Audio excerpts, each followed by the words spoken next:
Assalamualaikum warahmatullahi wabarakatuh.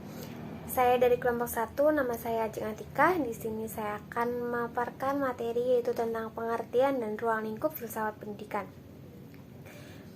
Kata filsafat itu berasal dari kata philo yang berarti cinta dan kata subhos yang berarti ilmu atau hikmah.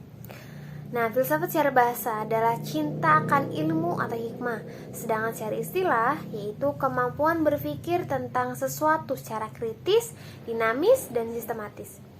Sedangkan pendidikan Islam itu adalah usaha yang dilakukan untuk mentransfer ilmu, nilai, dan keterampilan. Jadi filsafat pendidikan pada hakikatnya adalah konsep berpikir tentang kependidikan yang bersumber atau berlandasan ajaran agama Islam. Next, ke ruang lingkup dan objek filsafat pendidikan. Nah, secara umum ruang lingkupnya itu adalah segala hal yang menyangkut permasalahan kehidupan manusia. Namun, jika dijabarkan secara mikro, maka objek filsafat pendidikan meliputi beberapa hal. Yang pertama, itu ada merumuskan sifat hakikat pendidikan secara tegas. Yang kedua, ada merumuskan sifat hakikat manusia sebagai subjek sekaligus objek pendidikan. Yang ketiga, merumuskan secara tegas hubungan antara filsafat pendidikan, agama, dan kebudayaan. Yang keempat, merumuskan hubungan antara filsafat pendidikan, dan teori pendidikan. Dan yang kelima, merumuskan hubungan antara filsafat negara, ideologi, filsafat pendidikan, dan politik pendidikan atau sistem pendidikan. Dan yang terakhir itu merumuskan sistem nilai norma atau isi moral pendidikan yang merupakan tujuan pendidikan. Dasar utama dari pembahasan filsafat pendidikan adalah Al-Quran dan Sunnah, baik secara teoritis maupun praktis yang harus diterapkan dalam pendidikan dan harus menjawab dari segala masalah pendidikan. Pembahasan filsafat pendidikan pun dibagi menjadi 3 bidang penelitian filsafat, yaitu yang pertama dalam bidang ontologi.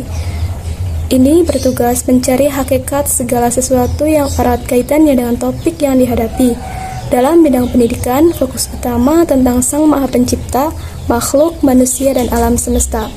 Yang kedua dalam bidang epistemologi. Dalam bidang ini, pelajari tentang hakikat ilmu pengetahuan, sekaligus memahami pengertiannya, bahwa dengan ilmu pengetahuan, manusia akan memperoleh kemajuan dan peningkatan kesejahteraan hidup, baik lahir maupun batin. Dan yang ketiga, dalam bidang aksiologi. Dalam bidang ini, membahas tentang nilai, ilmu pengetahuan yang diperoleh harus memiliki nilai, dan nilai itu harus berasaskan nilai keagamaan, karena ilmu pengetahuan yang dikuasai oleh seseorang akan mempengaruhi watak dan sikap tingkah laku terhadap orang yang menguasai ilmu tersebut.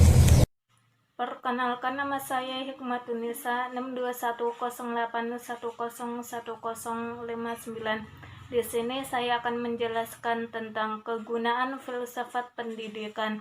Yang pertama, menolong para perancang pendidikan dan orang-orang yang melaksanakannya dalam suatu negara untuk membentuk pemikiran sehat terhadap proses pendidikan. Yang kedua, dapat dijadikan pedoman pelaksanaan pendidikan pada umumnya.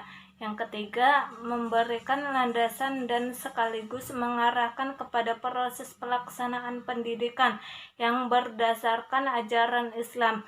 Yang keempat, melakukan kritik terhadap pelaksanaan pendidikan Islam. Yang kelima, melakukan evaluasi terhadap metode dari proses pendidikan Islam. Poin yang kedua, dasar kajian filsafat pendidikan Islam. Yang pertama, mengenai pencipta atau Allah Subhanahu wa Ta'ala. Yang kedua, mengenai ciptaannya atau makhluk. Yang ketiga, mengenai hubungan antara pencipta dengan yang diciptakannya atau Allah dengan makhluk. Yang keempat, mengenai hubungan antara sesama ciptaannya atau makhluk dengan makhluk. Dan yang kelima, mengenai utusan yang menyampaikan risalah pencipta atau Rasul. Jadi, kegunaan filsafat pendidikan Islam adalah untuk mengarahkan dan memberikan landasan pemikiran yang sistematik, mendalam, logis, universal, dan mendasar terhadap berbagai masalah-masalah dalam bidang pendidikan Islam dengan mengacu kepada nilai-nilai yang terkandung dalam Al-Quran dan hadis. Sekian dari saya, selanjutnya akan dijelaskan oleh teman saya. Sebelumnya, izinkan saya untuk memperkenalkan diri. Nama saya Muhammad Ibnu Soleh dari kelas PLIB. Baik, di sini saya akan membacakan sebuah kesimpulan dari pembahasan kali ini. Kesimpulan yang pertama adalah kata filsafat berasal dari kata philo yang berarti cinta dan kata sophos yang berarti ilmu atau hikmah. Filsafat secara bahasa adalah cinta akan ilmu atau hikmah.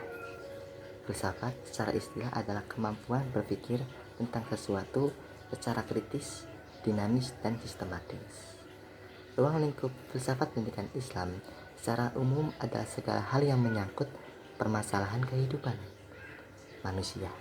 Dasar utama dari pembahasan filsafat pendidikan adalah Al-Quran dan As-Sunnah atau hadis, baik secara teoritis maupun praktis, yang harus diterapkan dalam pendidikan dan harus menjawab dari segala masalah pendidikan.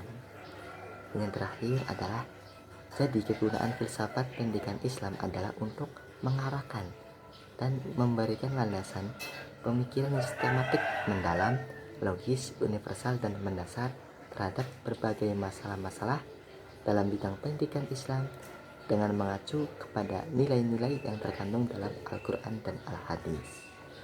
Terima kasih.